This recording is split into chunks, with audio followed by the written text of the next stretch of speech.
যদি আপনারা প্রশ্ন করি যে পাকিস্তান আর ভারতের মধ্যে যে সংঘাত হইতেছে, যে যুদ্ধ হইতেছে, এই যুদ্ধে আপনার, আমার, আমাদের রোল কি, আমাদের ভূমিকা কি? আচ্ছা, এই প্রশ্নের উত্তর আসবে শেষের দিকে। মূলত যুদ্ধটা হইতেছে ভারত পাকিস্তানের মধ্যে সীমান্তে, তাদের সীমান্তে উভয় দেশে একে অপরে পাল্টাপাল্টি হামলা করতেছে। তো আমার যেটা মনে হয়, এই যুদ্ধে সবচেয়ে বেশি সময় এবং সবচেয়ে বেশি শ্রম দিতেছে বাংলাদেশিরা। এটা কেন বললাম? সোশ্যাল মিডিয়াতে এমন একটা অবস্থা হচ্ছে যে ঢুকলেই দেখা যায় যে এক পক্ষ পাকিস্তানের পক্ষ নিয়ে কথা বলতেছে, আরেক পক্ষ ভারতের পক্ষ নিয়ে কথা বলতেছে। যেই পক্ষ পাকিস্তানের পক্ষ নিয়ে কথা বলতেছে সেই পক্ষের বিপক্ষে এক পক্ষ কথা বলতেছে, আবার যে পক্ষ ভারতের পক্ষে কথা বলতেছে তার বিপক্ষে এক পক্ষ কথা বলতেছে। মানে সোশ্যাল মিডিয়াতে আমরা একটা যুদ্ধ করতেছি নিজেরা নিজেরা। আর এই পক্ষ নেওয়ার পিছনে দুই পাশের লোকের কাছেই হচ্ছে যথেষ্ট প্রমাণ যুক্তি আছে। যে পক্ষ ভারতের সাইড নিচ্ছে সে বলতেছে যে 1971 সালে ভারত আমাদেরকে স্বাধীনতা যুদ্ধে সহযোগিতা করছে এবং ভারত আমাদের প্রতিবেশী দেশ, সেই হিসেবে ভারতের প্রতি আমাদের কৃতজ্ঞ থাকা উচিত এবং সেই কৃতজ্ঞতার কারণেই আমাদের ভারতকে এখানে সমর্থন করা উচিত। যদিও ভারত সীমান্তে আমাদের ভাইদেরকে হত্যা করতেছে বছরের পর বছর ধরে, পানি নিয়ে ভারতের সাথে আমাদের সমস্যা হয়, শুষ্ক মৌসুমে পানি আটকায় দিয়া, বর্ষার মৌসুমে সাইডে দিয়ে আমাদেরকে বন্যার সৃষ্টি করে, রাজনৈতিক হস্তক্ষেপের ব্যাপার সবার আছে, ভারত এগুলো আমাদের সাথে করে। মিডিয়াগুলো তো দেখা যায় যে ভারত আমাদের বাংলাদেশকে কত তুচ্ছ-তাচ্ছিল্য করে। তো এই বিষয়গুলো ভারত করে, তারপরও তাদের কাছে যুক্তি হচ্ছে ভারতকে সমর্থন করতে হবে। আবার যেই পক্ষ পাকিস্তানের সমর্থন করতেছে তাদের অন্যতম এবং একমাত্র যুক্তি হচ্ছে যে পাকিস্তান একটা মুসলিম কান্ট্রি, আমরাও যেহেতু মুসলিম কান্ট্রি, যেহেতু আমাদের দেশের অধিকাংশ জনগণ মুসলমান, আমাদের উচিত ধর্মীয় দিক থেকেও চিন্তা করে হলো পাকিস্তানের সমর্থন করা। যদিও পাকিস্তান এমন একটা দেশ, যেই দেশটা একটা মুসলিম দেশ হওয়ার পরও পৃথিবীর সবচেয়ে বেশি মুসলমান হত্যার ঘটনা পাকিস্তানের। পাকিস্তান 1971 সালে আমাদের সাথে কি ঘটনা করছে সেটা আমাদের জানা আছে, এবং বেলুচিস্তানে প্রায় 2 লক্ষের অধিক মুসলমান হত্যা করছে পাকিস্তান। আফগানিস্তান একটা মুসলিম কান্ট্রি হওয়ার পরও পাকিস্তান 2 দিন পর পর আফগানিস্তানে হামলা করে। আর সবচেয়ে মজার বিষয় যেটা হচ্ছে, পাকিস্তান একটা মুসলিম কান্ট্রি, কিন্তু পাকিস্তানের প্রতিবেশী দুইটা মুসলিম কান্ট্রি, একটা হচ্ছে আফগানিস্তান, একটা হচ্ছে ইরান। আর আফগানিস্তান হচ্ছে বর্তমান সময়ে পৃথিবীর একটা মুসলিম কান্ট্রি যে দেশটা সম্পূর্ণভাবে ইসলামী শরীয়ত অনুযায়ী চলতেছে, ইসলামী রুলের ওপর চলতেছে, কিন্তু ওই দেশ এই মুহূর্তে পাকিস্তানকে সমর্থন করতেছে না, ইরানও সমর্থন করতেছে না মুসলিম কান্ট্রি হওয়ার পরে।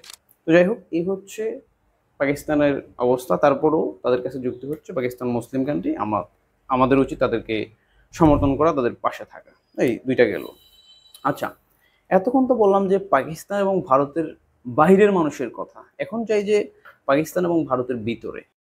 পাকিস্তানের মানুষের মধ্যে একটা ক্ষোভ জন্ম নিয়েছে যে ভারতে হামলা করে ভারতকে ধ্বংস করে দেওয়া হোক।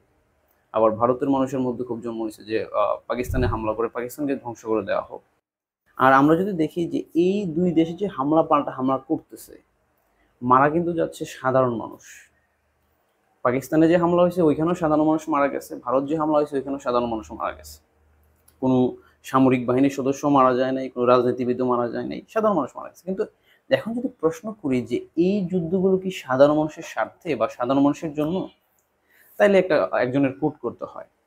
একজন বিখ্যাত লেখক অরুন্ধতী রায়, তিনি এই সংঘাতকালীন সময় হচ্ছে একটা কথা বলছেন যে এই যে যুদ্ধ হচ্ছে ভারত পাকিস্তানের মধ্যে, এটা ভারত বা পাকিস্তান কোনো দেশের সাধারণ মানুষের স্বার্থে না, এটা হচ্ছে রাজনীতিবিদদের স্বার্থে। এবং এই যুদ্ধকে তারা হাতিয়ার হিসেবে ব্যবহার করতেছে।